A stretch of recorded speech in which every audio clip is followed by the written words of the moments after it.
Sa atin po mga kapamilya, mga kabayan, pag ang inyong anak ay kakalat-kalat, ingatan po ninyo, baka mawala, o kaya kung nakapulot po kayo ng bata, sa dami ng tao dito, umaabot na sa halos 200,000, ay pumunta lang kagad kayo sa Aguinaldo House Security Office.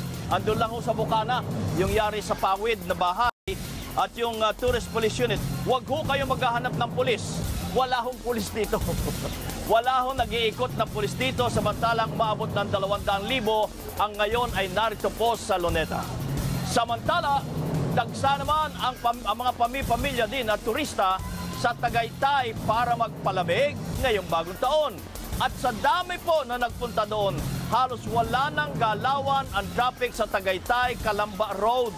Nagpapatrol si Pia Gutierrez.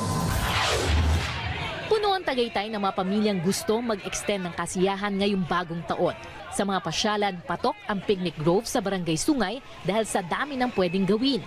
Sa presyong 50 pesos na entrance fee, pwede na mag-relax o maglaro, tanaw ang Taal Volcano at Taal Lake.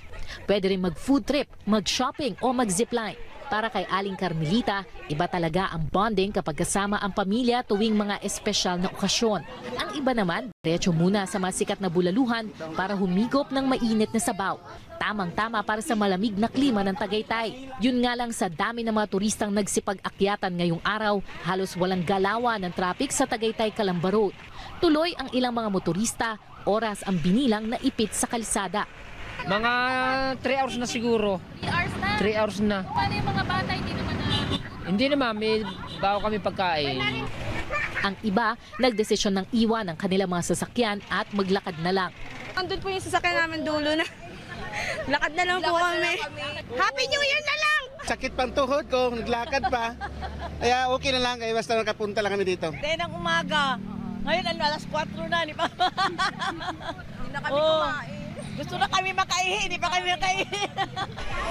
Sa huli, hindi na raw bale ang hirap sa traffic at pagod. Basta makasama lang ang mga mahal sa buhay at maging masaya sa unang araw ng 2018. Pia Gutierrez, ABS-CBN News. Naabo ang 15 bahay sa Pasig City kagabi ilang oras bago maghiwalay ang taon. Patay ang isang lalaki matapos na hindi makalabas ng bahay na sinasabing pinagmula ng apoy. Nagpapatrol, Ernie Manyo.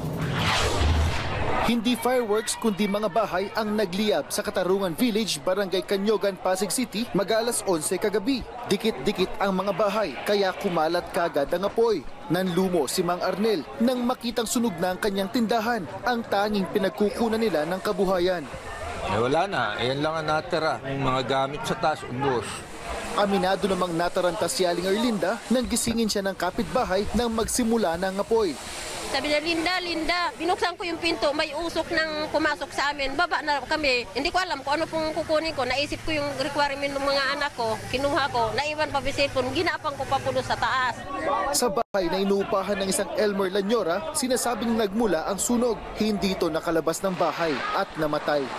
Sabi ko, hala, din kay Liti nagsimula. Baka kako yung asawa, hindi makalabas. Pinukpuk-puk na po yung pinto. Hindi na nga po nakalabas. Mahina na po kasi pilay nga po yun, may sakit. Hindi raw po basta nakakatayo at nakakatakbo. Walang kasama sa bahay so hindi nakalabas yung matanda. 15 bahay at nasa 2 milyong pisong halaga ng mga ari-arian ang natupok sa sunog. May 30 pamilya naman ang inilikas sa mga evacuation center. Ernie Manyo, ABS-CBN News. Siksik sa aksyon, fantasy at kilig ang mga bagong programang dapat abangan sa Kapamilya Network ngayong 2018. Silipin ang mga yan sa pagpapatrol ni Jeff Fernando.